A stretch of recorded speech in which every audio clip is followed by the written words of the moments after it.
It is a very early and bright Friday morning. I had to order my caffeine machine to make some coffee for me. I mean, what else are we paying them for, right?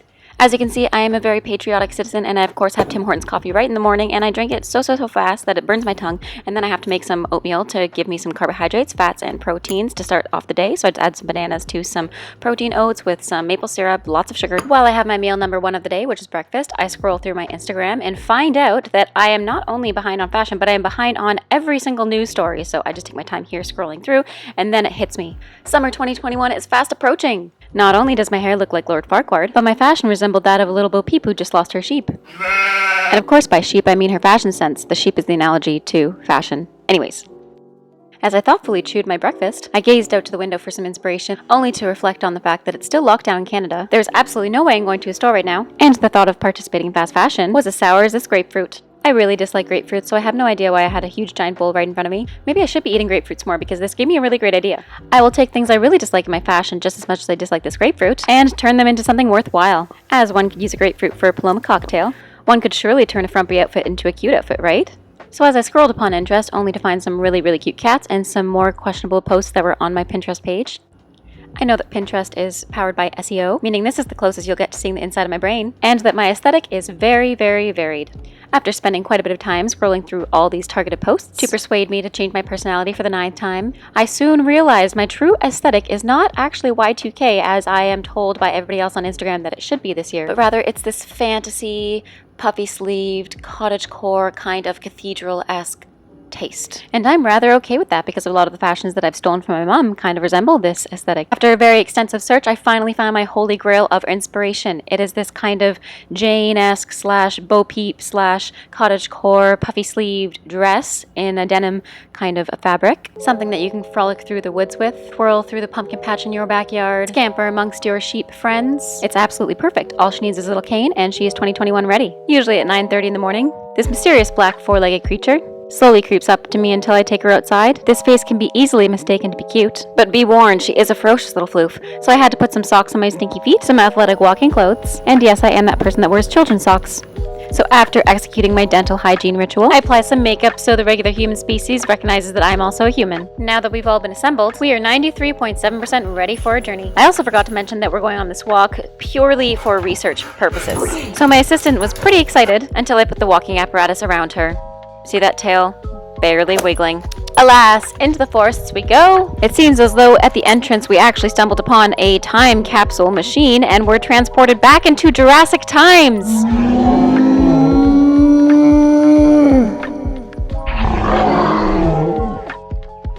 This trip back to the Jurassic period proved to be much more difficult. There were virtually no signs of inspiration to help us on this research for perfecting our 2021 aesthetic. Nonetheless, it was a very nice journey. So enjoy this montage of us trailing through the Jurassic period, where we were more than fortunate to not run into any predatory creatures. I'm not sure how far our insurance dates back to, and quite frankly, after spending copious amounts on buttons online, I know if things had gone the other way around, the money in our bank account would be as abundant as there are dinosaurs in this day and age.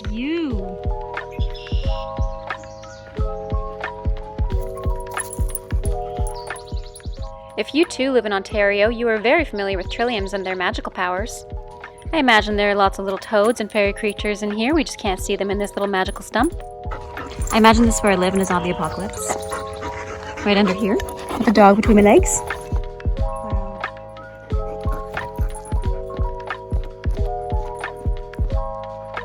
Well, that's all we have for you today.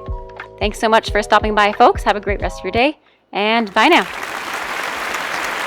I'm just kidding. Because we live in a day and age where people like to steal for fun, we realized very quickly that we had to go back and grab our phone, because insurance definitely wouldn't cover that. Well, me, oh my, oh golly, oh gee. It looks like we've got some inspirational dandelions over here, some floofy floofs that our little floofster's looking at. This was the moment we'd been waiting for. I quickly tucked one in my pocket and off we went. We had our first source of inspiration. Millions and millions of little floofs. We left the beautiful Jurassic Park, but not without giving thanks. And once we got back home, I guess she wasn't tired enough from that big long 3-hour hike. We ran and she went for a little swim.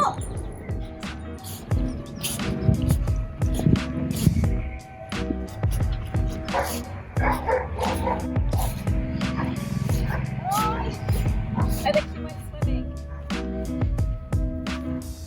playing with her in the backyard. We actually found 10 times the inspiration. Look at this montage. I mean, this rendered our entire trip completely and utterly pointless. So since that was a very long day, I put on my tiara, I put on my sleeping mask, and I went to bed right away because that was a very long day and it's 12 p.m., which is my bedtime. I needed all the sleep I could get for the next day tomorrow, in which I will repair all of my old clothes into some new ones, turning that grapefruit into a beautiful grapefruit cocktail.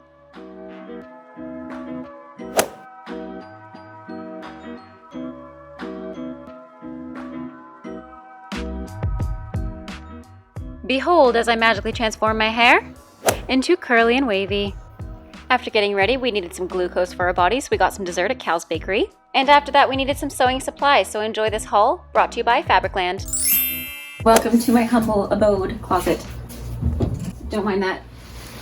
Today we picked up my curbside order from, was it Stitch It? Stitch It. Stitch It real good. Fabricland. I ordered some cute buttons. They're actually a lot smaller than I had anticipated. I wanted little bigger buttons just to look more like Reformation or look more vintagey, but these are the buttons that I picked out. They've all got these little ridges. I thought they'd be pretty cute. I got some needles. I got a whole stitch kit because I have a stitch kit in my mom's house, but I haven't had a chance to go and grab it, so I have an actual like giant stitch kit with measuring tape and everything, so I'm gonna do this the proper way. Oh, ho, ho, ho. You thought. Tomato pin cushion, which was on sale. I got these buttons. I'm going to put on some of the Yumikos, and I'm going to pray to the Yumiko gods that I will not be punished because cutting into Yumikos and sewing onto Yumikos is... I actually think I'm going to try to make a shirt tulle ribbon that I think will look really cute and have a little cute trim on the skirts as well, like a little wrap skirt. I've got this luxurious. So this one will be a shirt and this one will be a ballet skirt, hopefully.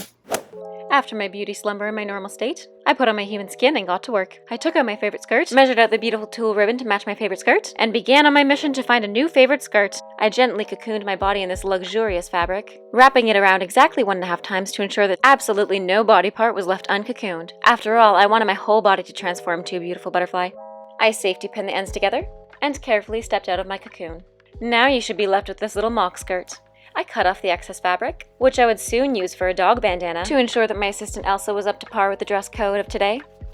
I unhooked the safety pin and ensured that the tulle fabric was folded exactly in 1/2. And because this ribbon was getting awfully lonely, I decided to attach the fabric as well, also folding this one in half. Because 2 halves make 1 whole, am I right? Or is it 2 halves make no holes? Or is it 2 calves? 2 calves make 1 cow. Or 2 calves make 2 calves. Anyways, now this task would have been much easier with a sewing machine. However, I have conveniently time traveled again and I do not have access to this kind of technology. If anybody knows how to reset my time machine, please let me know in the comments down below.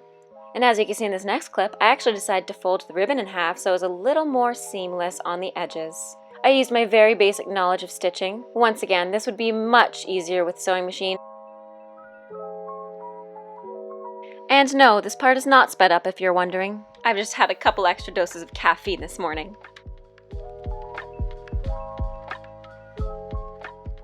Unfortunately, I am not a witch in this day and age. Being right-handed, I definitely should have started the right end of the skirt. Nonetheless, I love a good challenge, so I actually started in the middle. After I finished sewing for a few seconds, I got very, very hungry from that tedious work. And as you can see, we ordered some sushi with some edamames and lots of food. They actually gave us a couple extra things that we actually didn't order, so it was really, really exciting. And this little montage of the delicious food, some gyoza, some tofu, some wine, I guess, because that goes. Why not? Wine, not. Hee hee. The next morning, I decided to wear my skirt to show off my classes. I wanted to show off that not only do I have the capability to time travel, I also have the bare minimum skills to make a little ballet skirt. For the 5th or 6th time, this would have been much easier with a sewing machine. But I actually like the way it turned out. I like that it's uneven, I like that it's asymmetrical, I like the fact that it makes me look like Jane from Tarzan. And that's all I did for today, really, because a lot of the other projects took more time and I figured I'd space them out so I didn't overwhelm myself. So until next time, thank you for watching, have a great rest of your day, and stay safe. Bye now!